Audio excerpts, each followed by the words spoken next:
Αντώνη, συγγνώμη που σε διακόπτω, αλλά εδώ και 2 μέρες σε βλέπω να κάνεις αλχημίες. Τι φάση, μπαρ δεν είμαστε? Μπαρ είμαστε, αλλά προσεγγίζουμε το κοκτέιλ γαστρονομικά, με σοβαρότητα και με ακρίβεια. Μην μπερδεύεσαι. Ναι, αλλά για εμάς τους άσχετους, τι σημαίνει αυτό? Γιατί δεν βάζεις απλά λίγο χυμό? Γιατί εμείς στο μασκότ, φίλοι μου, δεν ανακατεύουμε απλά ποτά. Δημιουργούμε από την αρχή μια εμπειρία. Και δεν το λέω για να κάνω εντύπωση. Το εννοώ. Φτιάχνουμε δικά μας cordials από φρέσκα φρούτα και βότανα που διαφέρουν πολύ γευστικά από αυτά τα τεχνητά του εμπορίου. Χρησιμοποιούμε τεχνικές για να αλλάξουμε την υφή,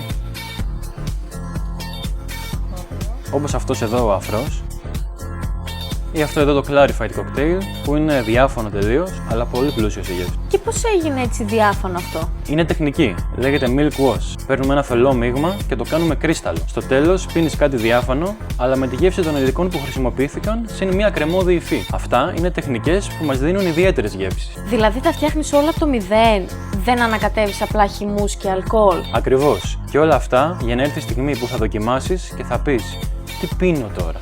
Αυτό είναι το κοκτέιλ για μας, να σε εκπλήσει σε κάθε γουλιά. Θέλεις να μάθεις και άλλα μυστικά από το lab μας? Ακολούθησέ μας για περισσότερα τέτοια βίντεο.